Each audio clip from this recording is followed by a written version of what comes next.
For 30 years, Earth tried peace. They sent messages, gifts, and invitations to the stars. They shared their knowledge. They gave their science. They even stopped building weapons. Earth wanted to be part of the Galactic Union, a group of powerful, alien races that ruled the galaxy, but no one listened. Aliens called humans too emotional, too violent, too young. Still, Earth kept trying. They believed in peace more than anything else. Then came the final mission. A ship named Hopebringer left Earth. It carried Earth's top diplomats. 5 brave people who still believed the galaxy could change. The ship entered galactic space. No weapons, no shields. Just open hands. They arrived at Atria Prime, the capital of the Galactic Union. A city of light floating above a blue sun. Da-da! Council waited inside a golden tower, thousands of meters tall. The human diplomat stepped into the chamber. Tall aliens in strange robes stared at them. Some looked like stone. Others floated. One had no face at all. Still, the humans smiled. Ambassador. Lin spoke first. We come in peace. We come with hope. No one replied. Lin continued. Earth wishes to be your ally. We offer our knowledge, our energy, and our friendship. One alien finally spoke. A snake-like being with silver eyes. His voice was cold. You are not welcome here, human. The chamber went quiet again, but Lin did not stop. She took a deep breath. We know our past. Yes, we fought wars. We made mistakes, but we changed. We built a peaceful world. Please judge us by who we are now. Another alien laughed. A deep, booming sound. You are weak, said a warlord covered in metal. Armor. You gave up your weapons. You are easy to kill. The council whispered among themselves. Then, without warning flash, the humans were gone. No sound. Ow. Just dust in the air. The chamber stayed silent. A voice from the ceiling said, Target erased. Session complete. No one moved outside. Galactic news stations reported a peaceful diplomatic error. An accident, they said. But Earth saw everything. The Hopebringer had a hidden live stream. It broadcasted the whole event back home. The people of Earth watched their heroes die. They had tried peace. They had sent their best. The galaxy had answered with death. For 1 week, Earth said nothing. No threats, no messages. The galaxy believed Earth was broken, that they would cry and hide. But something else happened. Deep under the surface of Earth, in a cold place known only to a few, a door opened. Inside, a red light blinked. A voice spoke calmly. Black Ark Protocol activated. In a secret room. Far below the oceans, a man opened a file. His name was General Riker, a soldier forgotten by most. He read the message twice. Peace failed. Monsters awake. He looked up at the screen. The last image of Ambassador Lin stared back at him. His voice was quiet. Cold. They wanted peace. Now they'll meet what we were really hiding. He pressed a button. Across the Earth, silent alarms began to ring. In the forests of Siberia, a steel door rose from the ground. In the deserts of Africa, shadows moved beneath the sand. In space, Earth's dark satellites turned to face the stars. No one saw the changes. But they had begun. Earth had never stopped building weapons. It just hid them better. The Black Ark Protocol was Earth's last plan. A system created long ago in case peace ever failed. Not just weapons, not just soldiers, but monsters. On a small moon orbiting Saturn, a group of children trained in silence. No names, no parents, just missions. They were not normal. They could run faster than bullets. They could hear thoughts. They were made for war, but never used, until now. A cold voice came through their helmets. Cerberus unit, prepare for deployment. The children stood. War was coming. But this time, it was Earth that would start it. Not with peace, but with monsters. Across the galaxy, the Council of the Union laughed behind closed doors. Earth will cry and move on, one alien said. But something strange happened. One. By one council members received a message. No words, just a symbol. A black circle. 3 red lines. No one knew what it meant, but they would learn. Because Earth had stopped asking for peace now. It was time the galaxy met the other side of humanity. A small alien ship entered Earth's orbit. It had no weapons, just scanners and cloaking. The pilot was a young Zellar named Kryn, sent by the Galactic Union to check Earth's reaction. The Council believed humans would cry and beg after the death of their peace team, but Kryn wasn't so sure. From above, Earth looked calm, too calm. Cities glowed softly in the night. No signs of war, no emergency broadcasts. Kryn flew lower, scanning. Power levels, heat signatures, defense systems, everything looked normal, and that was strange, because Earth had just lost their top diplomats in a live execution. No, species stays silent after that. Karin spoke into his recorder. Atmosphere. Stable, no fleet activity. Humans are either scared or hiding something. He flew lower over Europe, past Africa, then toward the Himalayas. There, scanners picked up something strange. Under the mountains, a heat signature the size of a city. No buildings showed on the surface, just ice, rock, and silence. Kryn hovered above the spot. Suddenly, his ship's lights flickered. The radar blinked. The engines stuttered. A cold voice came through the speakers, but it wasn't from space. It came from beneath him. You shouldn't be here. Kryn froze. Then his ship shut down completely. The last thing he saw was a shadow with glowing red, eyes rising out of the mountain. His last transmission was one word: awake. Then nothing. The Union lost all contact. Far below that mountain, in a massive underground facility called Vault 9, red lights flashed. General Riker stood before a black screen. Behind him, steel walls shook as something large moved inside. Dr. Alara, a leading scientist, read the alien ship's scan data. They found us. Riker didn't blink. Let them look. It's too late now. A giant glass tank stood behind him. Inside it, floating in thick liquid, was something not fully human. 10 feet tall, muscles like armor, skin pale as snow. Face hidden by a steel mask. It was called Subject Zero, the first human monster, created in secret. After Earth learned the galaxy didn't want peace, he had never been released until now. Riker spoke softly. Wake him. Alara hesitated. He's unstable. So is the galaxy, Riker said. Let them see what we became while they laughed at us. She pressed the code. Gas hissed. Alarms rang. The tank drained. Subject Zero opened his eyes. Meanwhile, in a secret base under the Amazon jungle, scientists named Dr. Kale studied a wall full of alien technology, weapons. Data cores all stolen over decades. Humans had visited more planets than the Union knew.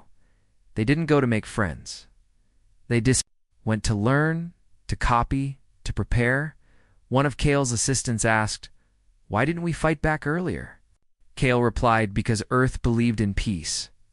The assistant looked confused, and now Kale smiled. "Now we believe in survival." He opened a door marked Bioengineered Units, Class Omega. Inside were metal capsules.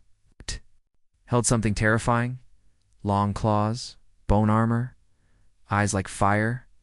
Kale whispered, "These aren't weapons. They're warnings." In space, above the dark side of Earth's moon, a silent fleet came online. No humans inside. Just AI-controlled ships, built with alien and human tech combined. They had no flags, no names, just numbers. M1 through M99. They were called the Ghost Armada. Their purpose: stay hidden. Strike only when Earth gives the signal, and the signal had just been sent. Back on Atria Prime, the Galactic Union Council argued in panic. Where's Kryn's ship? Why is Earth still quiet? Maybe they didn't see the execution. Then, the lights in the chamber flickered. A hologram appeared. A human face. General Riker. No greeting. No warning, Just a message. We tried peace. Now, you showed us what that means in your galaxy. Now you'll see what we built while you laughed. The monsters you feared in us. We made them real. But we didn't come to join your council. We came to study your weaknesses. Now we're done studying. The hologram vanished. Silence filled the room. Then every council member's screen flashed the same symbol, a black circle. With 3 red slashes, one whispered, "What is that?" Another answered, "That's Earth's new flag." Underground Subject Zero stepped out of the tank. He looked at General Riker. "Where do I go?" he asked in a deep, calm voice. Riker looked him in the eyes. "Find the ones who called us weak." Zero nodded. "What about mercy?" Riker turned away. "We tried that already." Deep in Sector 9 of the galaxy, outpost called Threx Station floated near a dying red star. It was quiet, peaceful. Guards patrolled lazily. The alien commanders inside joked and played games. They were not afraid. After all, they were protected by the Galactic Union until the screams started. First the lights went out, then a wall exploded. Not from the outside, but from within. A single figure walked through the smoke, tall, human-like, but its body was covered in dark armor that shimmered like shadows. Its eyes glowed red. It didn't speak. It didn't stop. It tore through guards like paper. Security. Cameras caught only blurry images. Too fast. Too brutal. One final image showed the figure staring directly into the camera. Before it vanished, the Union tried to hide the footage, but the video leaked across the galaxy, and with it 3 terrifying words appeared on every major system. Cerberus unit deployed. Back on Earth, under the Black Ark facility, General Riker stood before a wide screen. He watched Threx Station burn in silence. A young officer approached. "Cerberus unit has completed its first mission. No survivors." Riker gave a small nod behind him. A large steel door opened. 3 soldiers walked in. They didn't wear any flags. Their faces were hidden behind black masks. Each one had red lines marked across their chests. 3 slashes. Cerberus unit, the leader was called. His file was classified. He had no known family, no history, no voice, but his hands could melt steel. The second was Vera, once a scientist, now a weapon she could control electricity. Her heart beat only once every 10 seconds. The third was Dante. He looked like a normal man, till he moved. Then he was faster than bullet sand, deadly as a ghost. Riker looked at them. "You know your targets?" Ash nodded once. "Admiral Voss first," Riker said. He laughed when Earth begged for peace.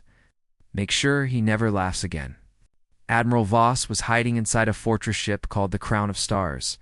It was said to be impossible to break into, surrounded by shields, defended by elite guards, orbiting a black hole. But Earth had spent years studying it. When the ship's AI detected a small glitch in its outer shield, no one cared, just a software bug, until the cameras went offline. Then the screams began.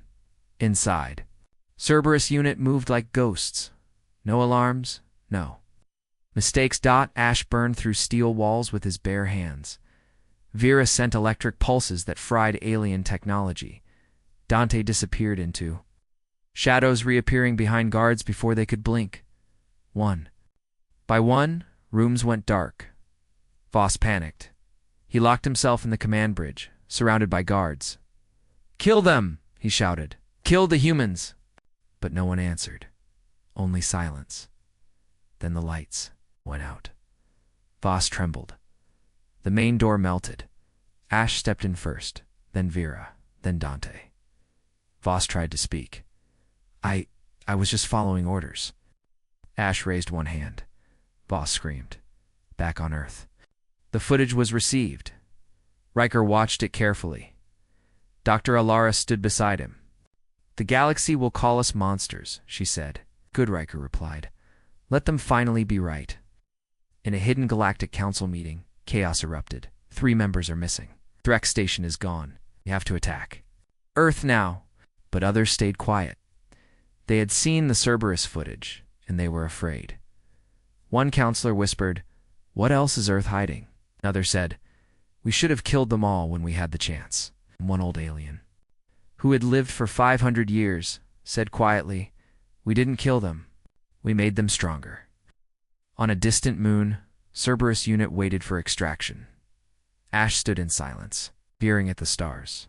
Vera sat nearby, watching electricity dance between her fingers. Dante cleaned his blade, though it had no blood. They weren't. Like other soldiers, they were made, not born. Made to survive, made to end wars, made to show the galaxy Earth was never weak. They were just waiting. And now, as they were awake. In every corner of the galaxy, whispers spread. Earth has monsters. Has ghosts? Earth is angry. Some laughed, some prepared for war. But those who had seen Cerberus knew the truth. Earth wasn't coming to ask anymore. They were coming to collect. They once ruled the galaxy. They passed judgment on planets. They decided which species lived in peace and which burned. Now they were running. The Galactic Council was in panic. The leaders of the most powerful alien empires had gone into hiding. The attacks on Threx Station and the assassination of Admiral Voss had shaken the Union. No one had seen the killers. No one had stopped them. Every trace pointed to one name. Earth. Not the Earth they laughed at. Not the Earth they mocked. This was a different Earth, an Earth that had stopped asking. On the jungle world Jantor 6, High Chancellor Gorak had locked himself inside a fortress. Built under a volcano, he had 10,000 guards, plasma cannons, laser drones, a personal force field. He believed no one could reach him, until one morning, he found all 10,000 guards dead. No blasts. No alarms, they were just gone. He ran to his panic room and sealed it, there on the floor. He found a message burned into the steel. 3 red slashes, Darth was here. He screamed. No one came on a frozen planet near the edge of the galaxy, Counselor. Velen had buried herself deep underground, surrounded by tanks and war machines. She created a shield that no signal could break. No one could reach her until she turned on her private screen and saw a live video. Her own daughter standing beside. Subject 0 alive. Unharmed 0 looked into the camera. We don't kill families, only cowards. The screen turned black. Velen fell to her knees. Even the safest place in the galaxy was not safe from Earth. Back on Earth, Algera walked through a black hallway deep under the Arctic. At the far end stood Goliath 9. He was asleep, a giant. 12 feet tall, body like metal, bones laced with carbon-steel. He was built to end wars with his fists. Riker stood beside Dr. Alara. "Are we sure we want to use him?" She asked. "He doesn't stop unless told." "That's the point," Riker said. He looked up at the monster. "Wake him." A deep rumble filled the room. Goliath 9 opened his eyes. His voice was calm, too calm. "Who was my target?" Riker showed him a list. Anyone who voted for Earth's execution. Goliath 9 grinned. "That's a long list." The Galactic Council tried to meet in secret. They changed their location 3 times, inside asteroid bases. Hidden in warp pockets, even floating inside black hole gravity zones. It didn't help. Every time they met, a message appeared on their data screens. "We see you." They shut down communications. They tried to block Earth's signals. It didn't matter. Earth wasn't sending messages through satellites. Anymore, they were using something else. Something older. Something alien. In one session, a council member from the Krell Empire shouted, "We must destroy Earth now." Another replied, "With what?" "They control our own tech now." A third whispered, "They didn't bring monsters into the galaxy. They became them." Then, the lights flickered. Not just in the room, across the entire station. A council bodyguard checked the systems. His hands trembled. "They're inside." "Who?" He looked up slowly. "Everyone." In the void between stars, a ship floated silently. It was shaped like a claw. It had no windows. No lights. Inside it was the Whisperer, leader of the Nightmare Squad. a special, human unit built not to kill but to break minds. They used fear as a weapon. The Whisperer could enter dreams, could turn your worst memory into something real. The Council had no defense against that, because how do you fight something already in your head? Back on Earth, Riker sat at a dark table. Across from him were ex-members of the old Earth governments. They had once believed in diplomacy. Now they stared at screens showing silent attacks, missing leaders, and burning flags. "We're turning into the thing we feared," one of them whispered. Riker didn't look up. "No," he said. "We're turning into the thing they feared. We're just getting started." Meanwhile, on a remote moon called Valkyr, a Council backup base activated. The guards were elite. The walls were layered with neutron shields. The planet had no atmosphere, no life, but still. At midnight, the command center went dark. The guards went silent and in the control room.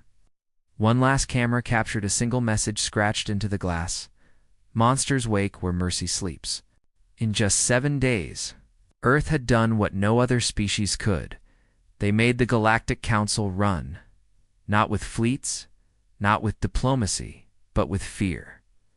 Now, across the stars, one phrase echoed in secret rooms: "Don't make Earth angry." They don't send soldiers, they send something else. The last meeting of the Galactic Council took place inside a hollow moon, hidden behind a dying blue star. Every door was sealed, every signal was jammed, yet fear still slipped through the walls. High Chancellor Gorak slammed his fist on the table. "Earth is turning the galaxy against us. We need something stronger than fleets." Councillor Velen, her eyes red from sleepless nights, whispered one forbidden name: the God Engine. Silence spread like frost. An ancient device, half machine, half Star Eater, built by the Union long ago and buried because it was too strong. Using it meant there would be no turning back. Desperation won. The Council unlocked the moon's core. Slowly, the God Engine rose, an orb, the size of a city, covered in spikes that glowed white-hot. It hummed, drinking power straight from the blue star outside. In minutes, the star dimmed, then died. A dark wave rippled across space. Ships nearby stopped working. Smaller moons cracked. The Council cheered, believing Earth would finally fear them. Aboard Leviathan 1, General Riker felt the shockwave before sensors confirmed it. The living ship shivered. Walls pulsed faster, like a giant heart under stress. Dr. Alara studied the readings. They lit the God Engine. If it feeds on more stars, whole systems will fall, ours too. Riker stared at the pulsing data. "Then we answer with everything." We pressed a black key, one that no one had touched before, deep under Earth's oldest mountain. A vault thicker than any bunker opened for the first time in a century. Inside slept Monarch. Not robot, not beast, not human. Monarch was all three. 12 bioreactors beat like drums inside a body of stone-black armor. Wings of crystal folded against its back. Its mask was smooth, silver, almost gentle. Its eyes opened like twin suns. A quiet female voice, older than Riker's rank, spoke through the vault's intercom. "Monarch online. Awaiting threat profile." Riker answered from orbit. "Target: God Engine. Priority: survival of all allied life." Monarch stepped forward. Each footfall triggered earthquakes felt across continents. In the sky, storm clouds swirled into a spiral, guiding his climb. With one impossible leap, Monarch left the ground. Gravity snapped, lightning arced, and the Monster King soared into space, faster than any ship. Wrapped in a burning halo of blue plasma, humans watching from oceanside. Cities fell silent. Some cried, some cheered. All understood. Earth had sent its last card. The God Engine finished draining its first star and pointed toward the next. Black tendrils of gravity coiled out, ready to swallow new light. Suddenly, alarms echoed through the Council's moon. A single dot moved on every screen, coming straight at them, leaving a comet trail of white fire. Gorak shouted, "Fire everything!" Defense cannons lit the sky. Rail beams, antimatter torpedoes, kinetic spears, each vanished against an invisible shield around Monarch's body. He never slowed. At 10,000 kilometers, Monarch opened his wings. Crystal feathers snapped outward, catching solar wind. The feathers glowed, then fired like arrows. Every missile silo on the moon exploded at once. The God engine turned, sensing a rival mass. It unleashed a beam of raw starfire. Space itself seemed to bend. Monarch lifted one hand. A hexagon shield formed, bright as dawn. The beam struck. Instead of breaking, the shield drank the energy. Monarch's chest lights flared, storing stolen power. He clenched his fist. The stored light shot back as a single lance, piercing the God engine's outer shell. Molten metal sprayed into vacuum like orange rain. Inside the moon bunker, walls cracked, counselors screamed. Velen tried to run, falling debris crushed her. Gorak crawled toward an escape pod, but the floor split, revealing open space and the glow of Monarch's eyes outside. He never made it. The God engine screeched a sound made of gravity waves, felt more than heard. New plates unfolded, morphing into jagged claws of collapsed matter. It swung, trying to tear its opponent apart. Monarch dodged left, then right, every movement graceful, impossible. Finally, he wrapped both arms around the orb and pushed. The engines of the monster star roared. The blue star's corpse reignited for a second as stolen plasma bled back out. Pieces of the God engine shattered like glass. Still it fought until Monarch did something no algorithm predicted. He spoke. His voice, half thunder and half human, rolled across channels. Enough. A pulse of deep violet light burst from his chest. It carried memories, Earth's peaceful songs, images of oceans, laughter of children lost on the Hopebringer. The light flooded the God engine's core, rewriting its commands from consume. To sleep, the colossal weapon froze. Its claws retracted, lights dimmed. Then softly, it shut down, floating cold and harmless. Monarch released his grip. Melted panels drifted away like dying meteors. For the first time, true silence filled the war zone. Across the galaxy, rebels and citizens watched in stunned awe.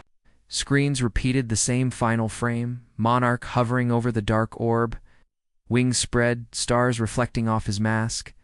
General Riker transmitted one last message, simple and clear. Earth asked for peace, answered with death. We answered with mercy once. Do not make us answer again. No threats, no demands, just truth. Planets under Union rule erupted with cheering. Soldiers dropped weapons. The broken chain pact declared the Union dissolved. Monarch carried the inert God engine to the edge of a black hole nursery and let gravity swallow it forever. Then he turned toward Earth, his wings folded, and he began the long glide home. Burning streaks of dawn across the night. Some called him a monster. Others called him a savior. Earth called him what he had always been, the Monster King. And from that day on, every child in every corner of the new free galaxy learned the same simple lesson. Do not mistake kindness for weaknesses, especially not Earth's. The galaxy had seen war, but this was different. This was fear. This was rebellion. And it started with one simple message. It's broadcasted in hundreds of languages across every star system. We want to fight with Earth. It's in a mining colony on Delta 3. A race called the Etheri long enslaved by the Galactic. Union rose up. They broke their chains. They killed their masters and above their city. They raised a new flag, a black circle. 3 red slashes dot the Earth symbol. The symbol of monsters, the symbol of hope, back on Earth. General Riker watched the uprising unfold in real time. His command room glowed red with live feeds. Dr. Alara stood beside him. Stunned, they're helping. Us? She asked. Riker nodded once. They were waiting for a reason now. We gave them one. Across the stars. Dozens of smaller species joined Earth. Most of them had once been crushed by the Council. Their planets were stolen. Their leaders were killed. Their voices silenced now. Earth was speaking for them, not with peace, but with power, and they answered back with fire. They called it the Broken Chain Pact. No ranks, no borders, just one rule. never kneel again. On the war moon Kravak. An old alien general received Earth's signal. He turned to his soldiers, half-starved, half-forgotten. "We waited for a leader," he said. "Earth didn't give us one. It gave us a reason." The soldiers roared. Meanwhile, the Galactic Union struggled to hold control. Their fleets were split. Some were defending core worlds. Others were too afraid to move. No one wanted to face Earth's monsters. In council chambers, members argued day and night. Some demanded total war. Others begged for surrender, but no one had answers. Because Earth wasn't using logic. Earth was using something more dangerous: belief. Far above the Union capital, space itself began to shake. A shadow appeared. Long, massive, alive, Leviathan. One, Earth's living warship, had arrived. Its engines didn't make noise. They made vibrations, deep waves, that made weaker species vomit just by hearing them. And then, opened from inside, something dropped. Not a bomb, not a missile, a living satellite. Made from the minds of Earth's zoo creatures, its only job: to project fear within hours. Council planets began reporting mass hallucinations, screaming, fires, visions of death. Soldiers refused to fight. Commanders begged for silence, but Earth didn't stop. Because this was the message: you cannot stop what you can't understand. In a hidden lab on Earth, Project Oracle had grown. It now had a face. A soft face. A child's face. But its eyes held galaxies, and it could see the future. Dr. Alara whispered to it, "Tell me, does Earth win?"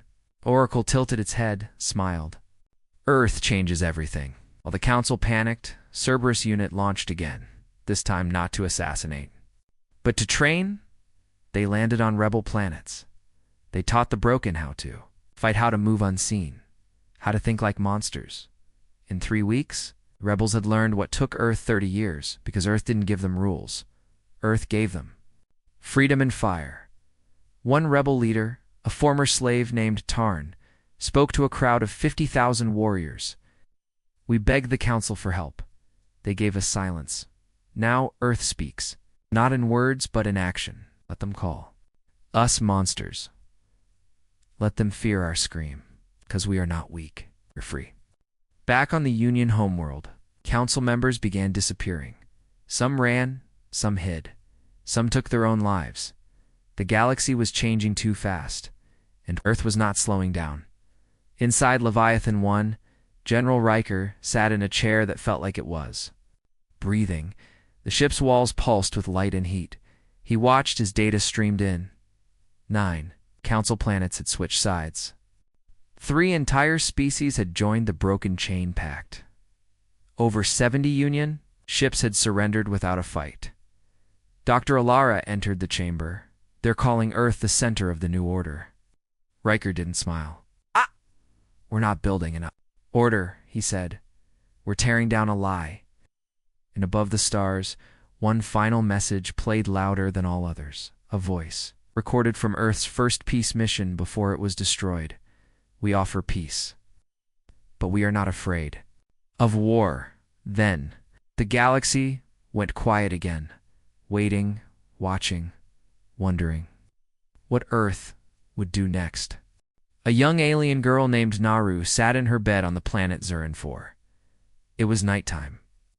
Her father, a scientist in the Galactic Union, handed her an old book. It was a gift from Earth, sent years ago during their peace missions. You opened the book.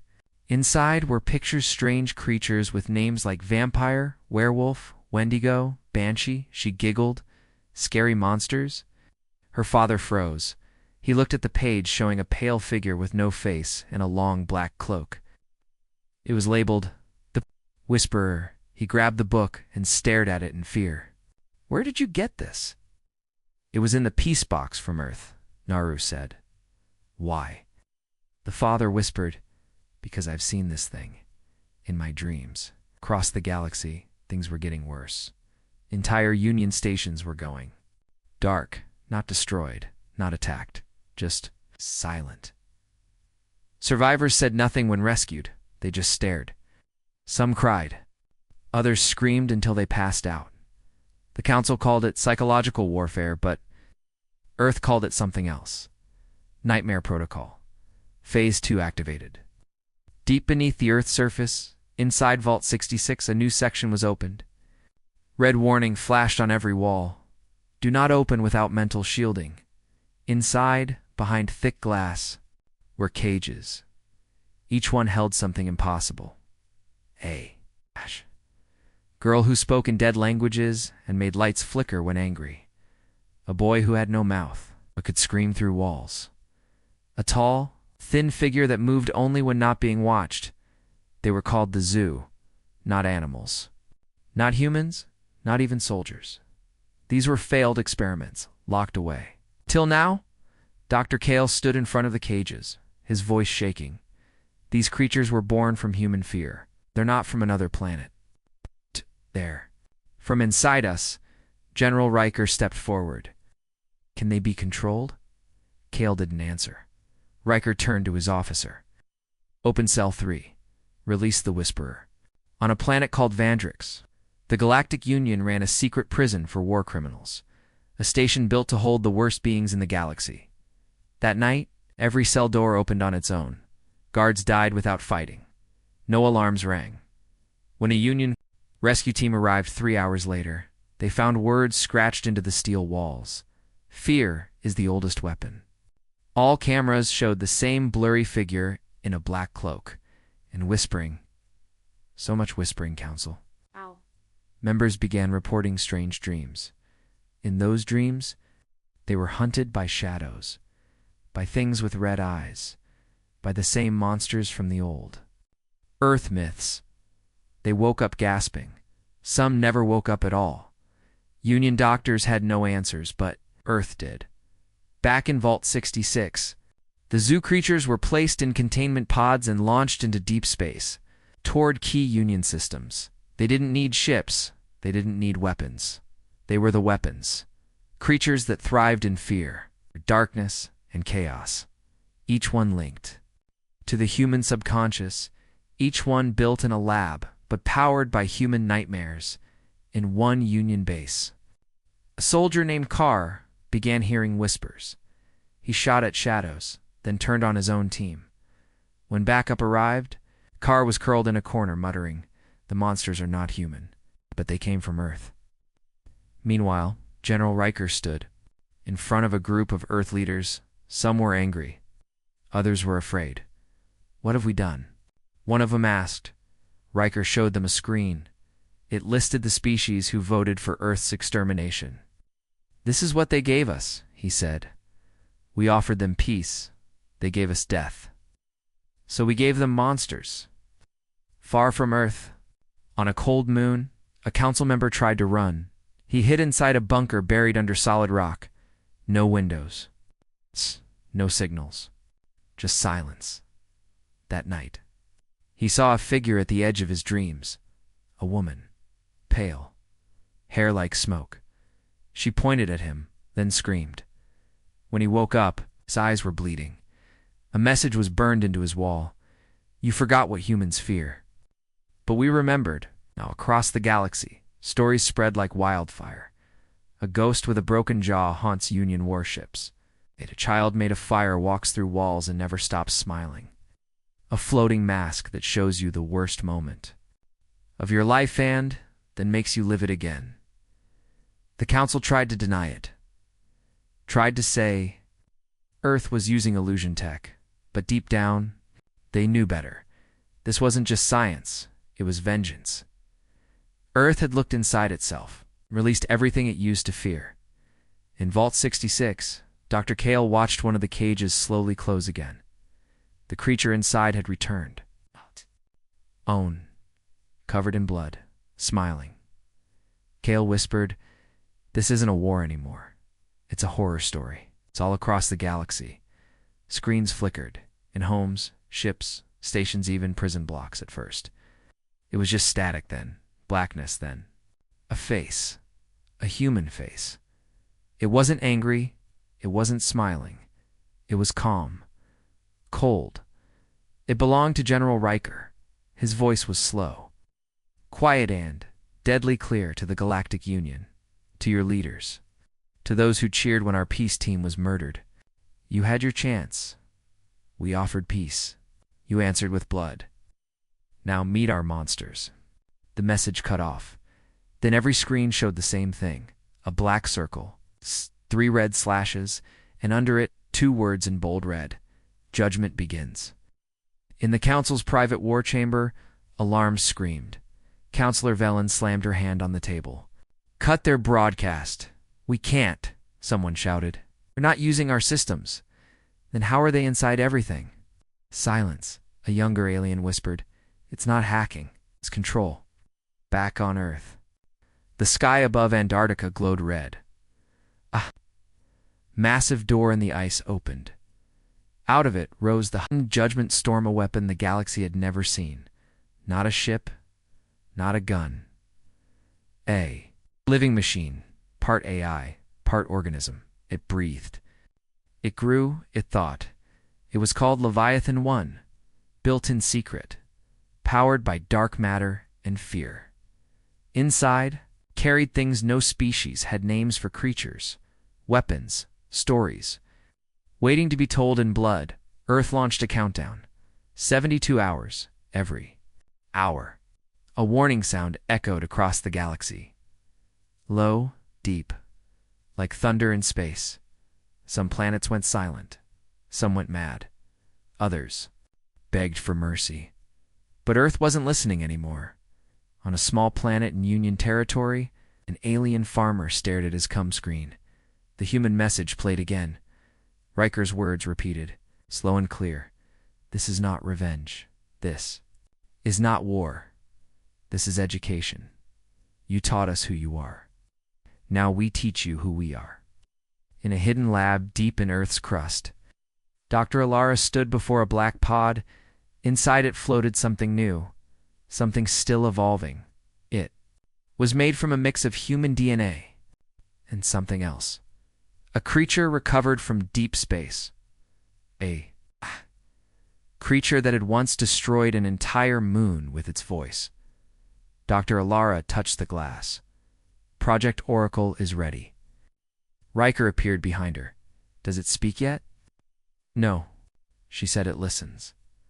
Riker smiled faintly. Good, let it hear what happens next. Meanwhile, across the galaxy, resistance started rising, not from governments, but from the forgotten ones, the exiles, the slaves, the broken races the Council had used and thrown away. They saw Earth's message and whispered in the dark. Earth did what we could not. Earth fights back. Earth is not afraid.